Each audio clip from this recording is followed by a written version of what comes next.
Assalamualaikum warahmatullahi wabarakatuh, sahabat Gitek semua. Alhamdulillah kita bisa bertemu lagi. Pada kesempatan ini, alhamdulillah mungkin Mang bisa mereview alat komputer lagi ya setelah beberapa minggu. Mang mereview alat-alat elektronik yang lain. Ini Mang kedatangan sebuah motherboard ya, entry level untuk AM4 ya. Mungkin ini termasuk generasi akhir yang AM4 ya.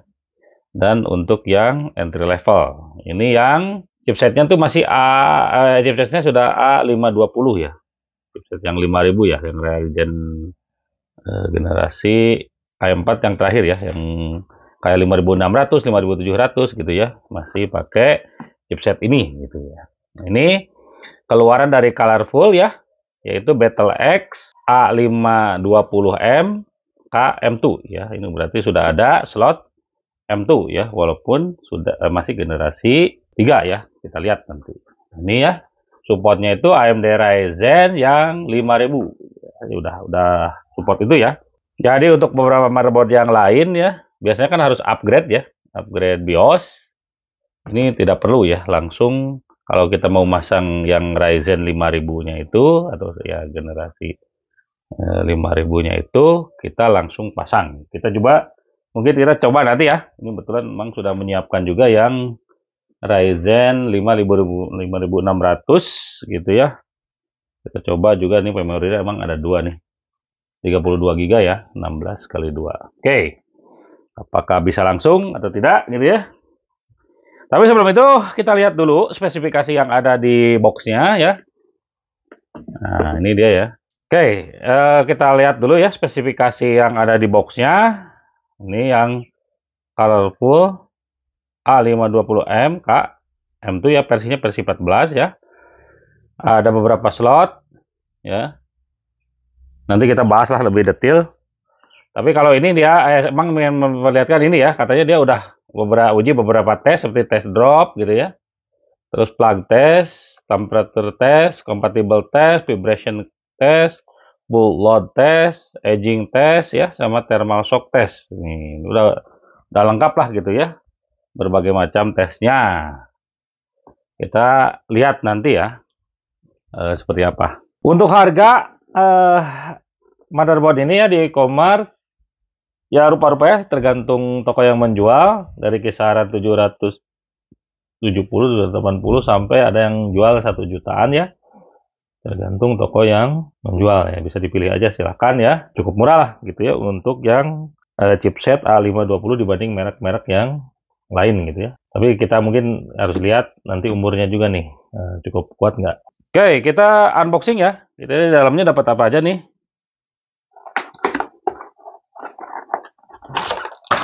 Nah, gitu ya. Oke, ini dia di dalamnya. Yang pertama biasa ya, manual book. Nah, ini dia. Manual book, terus back panel ya. Back panel. Dapat juga 2 kabel SATA ya. 2 kabel SATA. Oke, kita lihat di bawahnya. Nah, ini dia barangnya. Pengawasan cukup bagus kalau menurut Mang. Ini double ya, ini ada ini juga. Nah, di bawah motherboard pun ini ada nih. Oke ya. Nih. Ini ada besinya juga. Oke, kita bahas aja ya. Mungkin langsung motherboardnya, spesifikasinya seperti apa ya. Mungkin agak sedikit detail biar mungkin agak sedikit teknis dan detail ya, biar nanti jelas ya. Oke, kita bahas ya motherboardnya. Seperti biasa untuk memori ini ada 2 slot DDR4 ya. Nah, kalau di spesifikasinya ini bisa sampai 4000 mHz ya. Dari spesifikasi si motherboard ini slotnya ya soketnya set AM4 ya, masih AM4. Jadi mungkin sampai generasi 5000-an ya gitu bisa pasang ini gitu ya. Yang Ryzen 5000 maksud Bang gitu ya. Dan untuk memori ini ada 2 slot ya. Ya untuk entry level ya cukup masuk akal ya gitu ya. Jarang banget kalau entry level itu sudah 4, biasanya seri B baru 4 ya slot memorinya. Ini bisa sampai 3200 ya supportnya di OC. Tapi kalau lihat di apa namanya di BIOSnya ini bisa ada pilihan sampai 4000 ya, nggak tahu gimana caranya ya. Pokoknya ada pilihan sampai 4000, tapi kayaknya ya mungkin kita coba sampai 3200 ya. Kebetulan memori yang Mang punya yang ini ya, yang ini tuh hanya di 3200 gitu ya. Itu ini sudah 8 pin ya, source powernya. Terus udah dual channel ya tadi memorinya. Ini kalau pin power ya sama 24 ya, BSP biasa. Terus ini RAM-nya ini sayangnya masih terbuka ya. Jadi tidak ada cover metal seperti ini nih. Ya, tidak, ini ada cover metalnya nih untuk chipset BIOS-nya. Nah, ini harusnya kalau yang udah high end atau yang seri B biasanya lah, seri B ke atas, ini ada tutupnya ya, tutup metal seperti ini. Tuh. Oke ya. Terus ya ini chipsetnya yang A250. Nah, ini PGA-nya ya, untuk PGA ini sudah ada metalnya ya, metal armornya ya. Ini harusnya kuat ya. Jadi kalau kita pasang motherboard PGA yang berat juga, ini harusnya bisa support gitu ya. Si soketnya itu ya, karena cukup kuat gitu. Terus selanjutnya yang di sini ya, ini nih. Coba mendeketin ya, biar kelihatan. Nah, ini adalah untuk power CPU ya. Jadi untuk kipas di sini ngambilnya dari sini. Ini tadi 8 pin ya, untuk supply power ke prosesor, ke VRAM gitu ya. Terus kita masuk ke ini ya, di sini ada soket nih. Ya, jumper. Kelihatan nggak ya? Nah, ini dia ya. Nah, jumper ini katanya untuk jumper power ke USB 2.0 ya. Tuh. Jadi kalau ada masalah di USB 2.0-nya, ini yang dicabut ya di jumper. Nah, ini untuk pin power sasis ya. Jadi kalau yang kipas-kipas untuk di casing ini di sini ngambilnya ya. Kalau untuk prosesor kan ini tadi ya. Nah, untuk kipas ini di sini. Soket A4 ya, A4. Nah, yang ini cukup menarik nih ya. Itu namanya jumper BIOS ya. Jumper BIOS. Tapi menggunakan BIOS burner ya. Yang ini nih. Ini kan berupa pin-pin ya. Ya, ini bentuknya pin nih. Cuma nggak terlalu kelihatan ya kayaknya kalau di video ya.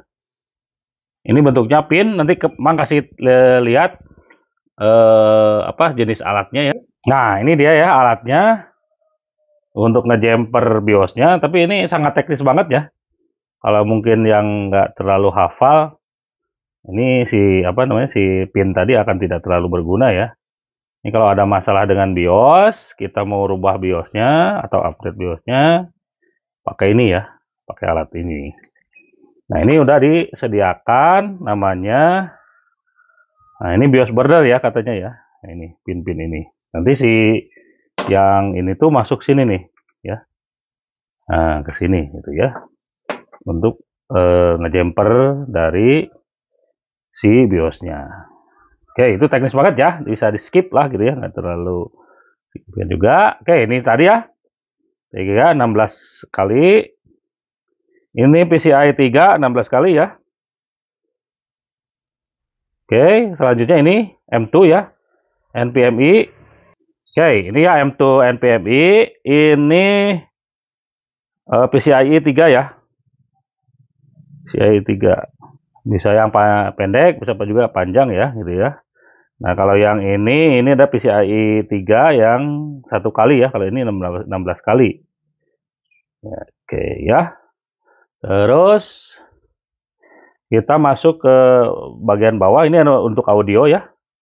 Pin untuk audio yang untuk front panel. Terus ini ada untuk speaker, jadi kayak untuk BIOS gitu ya, biar kedengar ada permasalahan ini di sini ya, speakernya. Terus ini untuk debug ya. Jadi kalau nanti mungkin Bang kasih gambar aja ya, kalau ada di sini misalnya ada easy debug ya, lampu-lampu. Kalau ini yang seri bawah ini nggak ada ya, lampu-lampunya. Nah ini bisa pasang pakai di sini ya, easy debugnya itu LED-nya kita pasang di sini di pin ini. Terus ini untuk USB, ini yang untuk USB 3 ya, USB 3 bisa nyolok sini, dan 1 2 3 4 ya, ada 4 pin SATA. Terakhir untuk front panel ya, ini kayak untuk power, reset dan lain-lain masuknya di sini gitu ya. Nah ini kalau yang dua ini untuk clear BIOS, clear CMOS ya.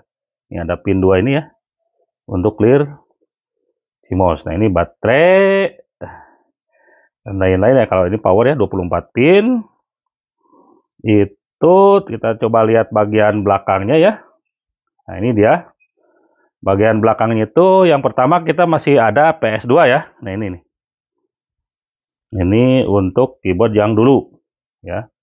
Ini USB 2.0, ada port HDMI, ada AGP, ada USB 3 1 2 3 ya, 4 sama LAN.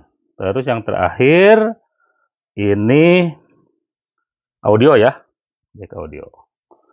Ini bagian belakangnya ya.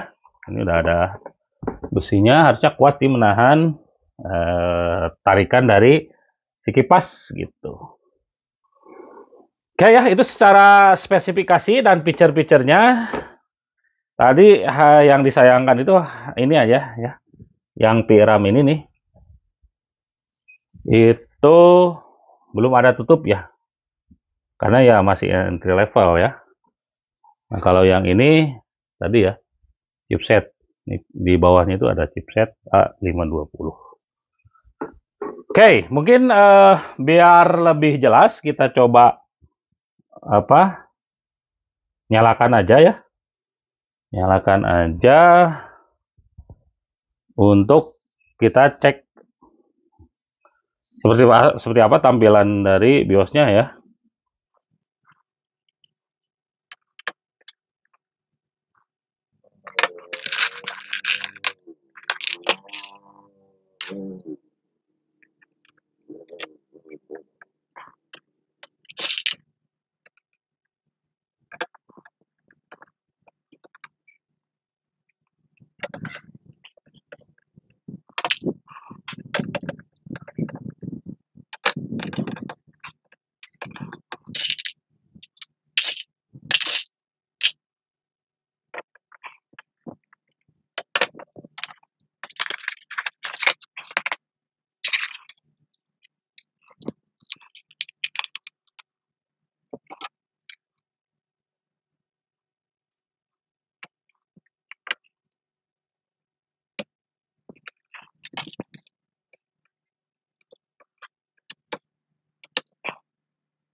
ini Mang lupa tadi ya.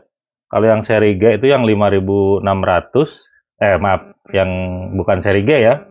Yang 1600 aja itu nggak ada discrete memory PGA-nya ya, atau nggak ada internal PGA IGP-nya, PGA-nya. Jadi pasang PGA terpisah ya di luar. Ini udah terpasang ya, PSU, memori, terus prosesor. Ini keyboard, mouse nanti untuk cek ya. Oke, kita coba tes nyala ya, sambil cek tadi ya spesifikasinya di BIOS. Oke, kita coba nyalakan ya. Ini udah muter ya kipasnya.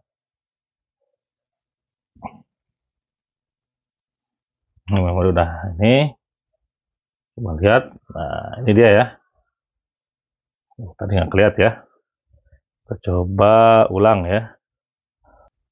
Oke, ini dia. Nah, ini dia tampilan BIOS-nya ya. Nah, lumayan bagus lah kalau teman ya. Tampilannya tuh cukup modern. Nah, ini ya udah kedetek ya. Total memori 32 GB. Ini terakhir BIOS-nya 2023 ternyata ya, bulan 11.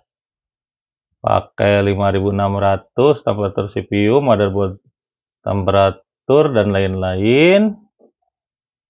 Kita coba lihat ya, kalau kita klik OC apa nih maksudnya. Nih, kita coba advance. Ini dia advance.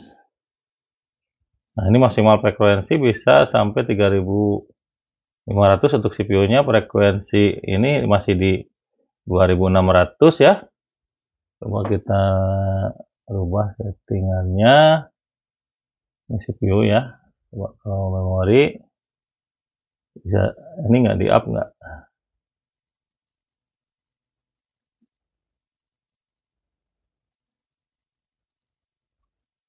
Nah, ini bisa sampai 4000 ya kalau di sini ya.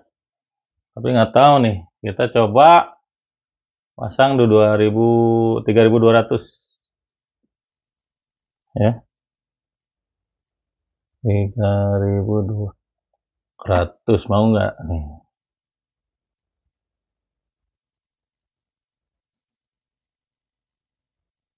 Save change reset ya.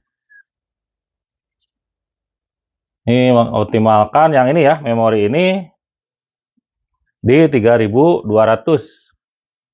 Kita coba mau keluar nggak gitu ya. Oke, mau ya, kayaknya mau keluar dia. Coba cek,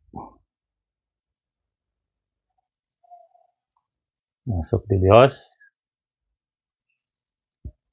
Oke, nah ini ya. Ini yang M2-nya kosong, ini masih di 2600, kayaknya berarti 3200-nya tidak bisa ya. Atau nih, coba kita coba lagi. Memorinya mau nggak dia? Tapi memang harus dilihatnya di itu ya, di window-nya kayaknya.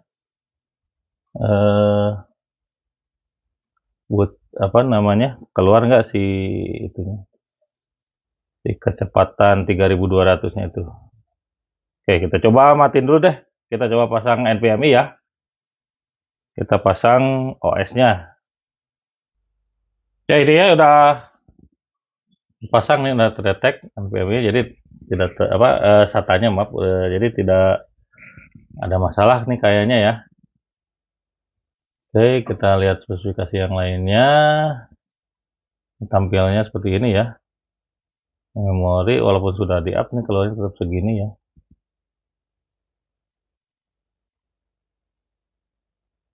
Kita lihat nanti di BIOS. Nah, ini untuk update BIOS di sini ya. Tinggal pasang USB di update. Ini bahasanya ada 3, English, Korea, sama Cina nih kayaknya ya. Ada boot setting, ada password setting, device setting, chipset, advance ya. Tampilannya cukup ini apa namanya, cukup mudah lah gitu ya untuk digunakan. Tadi malam Bang coba kalau yang ini di up ke 3200 ya, kalau di Windows ini kedetek 3200. Oke, itu aja ya untuk video kali ini. Jadi kesimpulannya kalau menurut Mang ya, motherboard ini cukup recommended ya. Recommended karena tadi harganya murah, i4 sudah support juga memori yang cukup tinggi gitu ya. Walaupun diklaimnya cuma sampai 2600 kalau nggak salah ya frekuensi memorinya. Tapi kalau di menunya bisa sampai 4000 ya, harus dicoba-coba sih apa bisa atau enggak. Terus memang ada kekurangan tadi dari mulai VRAM yang belum ada tutupnya ya. VRAM yang ini nih yang nah ini ya untuk power ke prosesor itu tidak ada tutupnya. Terus slot memorinya cuma 2, ini M2-nya cuma 1 gitu ya. Tapi ya dengan harga cuma 700 ribuan, 800 ribuan, ini sudah cukup mumpuni lah gitu ya untuk dengan chipset yang A5200 gitu ya dibandingkan chipset-chipset yang sebelumnya. Dan kelebihannya tadi ya, harga murah, terus si ininya sudah ada armornya, si PGA-nya, slot PGA-nya, terus juga ya tadi ya tampilan BIOS-nya cukup sederhana ya, gampang untuk digunakan, dan apa namanya, beberapa slot juga cukup lengkap lah gitu ya untuk dipakai ya, menunjang kebutuhan kita. Itu aja untuk video kali ini. Seperti biasa jangan lupa like, share, dan subscribe. Assalamualaikum warahmatullahi wabarakatuh.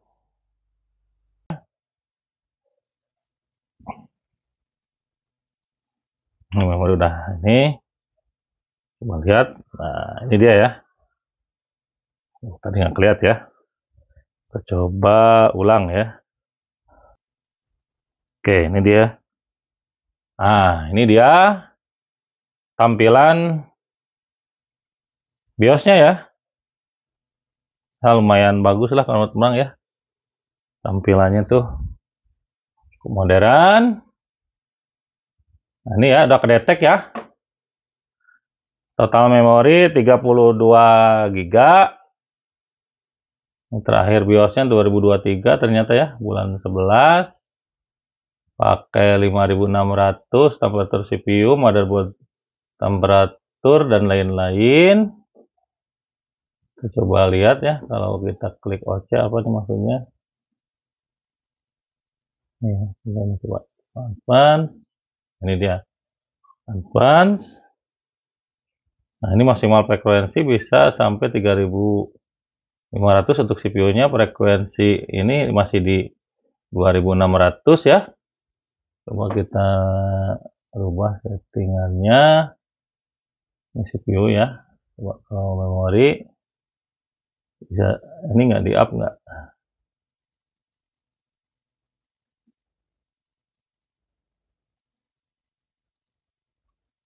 Nah, ini bisa sampai 4000 ya kalau di sini ya. Tapi nggak tahu nih. Kita coba pasang di 3200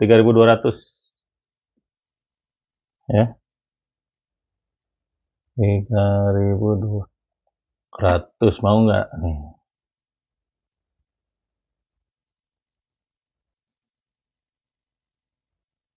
Save change reset ya.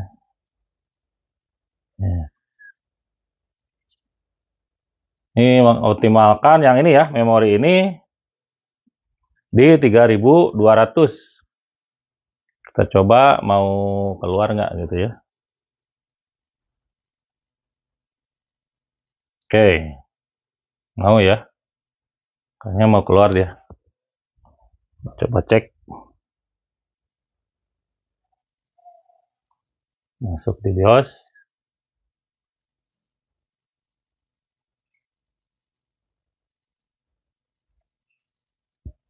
Oke, nah ini ya. Ini yang M2-nya kosong. Ini masih di 2600. Kayaknya berarti 3200-nya tidak bisa ya. Atau nih coba kita coba lagi. Memorinya mau nggak dia? Tapi memang harus dilihatnya di itu ya, di window-nya kayaknya. Buat apa namanya? Keluar nggak si itunya? Si kecepatan 3200-nya itu. Oke, kita coba matiin dulu deh. Kita coba pasang NVMe ya. Kita pasang OS-nya. Ya ini ya udah pasang nih, udah terdetek NVMe, jadi tidak SATA-nya maaf, jadi tidak ada masalah nih kayaknya ya. Oke, kita lihat spesifikasi yang lainnya. Tampilnya seperti ini ya. Memori walaupun sudah di-up nih keluarnya tetap segini ya.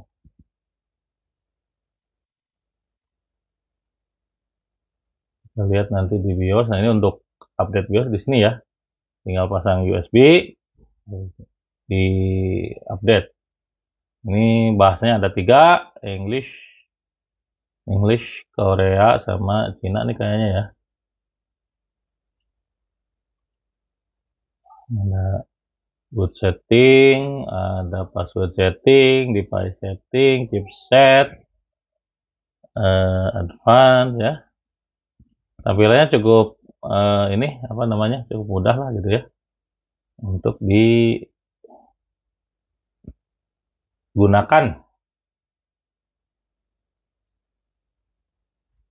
Dari malam Bang coba kalau yang ini di up ke 3200 ya, kalau di Windows ini kedetek 3200. Oke, itu aja ya untuk video kali ini. Jadi kesimpulannya kalau menurut Mang ya, motherboard ini cukup recommended ya. Recommended karena tadi harganya murah. i4 sudah support juga memori yang cukup tinggi gitu ya. Walaupun diklaimnya cuma sampai 2600 kalau nggak salah ya frekuensi memorinya. Tapi kalau di menunya bisa sampai 4000 ya, harus dicoba-coba sih apa bisa atau enggak. Terus memang ada kekurangan tadi dari mulai VRAM yang belum ada tutupnya ya. VRAM yang ini nih yang nah ini ya untuk power ke prosesor itu tidak ada tutupnya. Terus slot memorinya cuma 2, ini M2-nya cuma 1 gitu ya. Tapi ya dengan harga cuma 700 ribuan, 800 ribuan, ini sudah cukup mumpuni lah gitu ya untuk dengan chipset yang A5200 gitu ya, dibandingkan chipset yang sebelumnya. Dan kelebihannya tadi ya, harga murah, terus si ininya sudah ada armornya, si PGA-nya, slot PGA-nya, terus juga ya tadi ya, tampilan BIOS-nya cukup sederhana ya, gampang untuk digunakan, dan apa namanya, beberapa slot juga cukup lengkap lah gitu ya, untuk dipakai ya, menunjang kebutuhan kita. Itu aja untuk video kali ini. Seperti biasa jangan lupa like, share, dan subscribe. Assalamualaikum warahmatullahi wabarakatuh.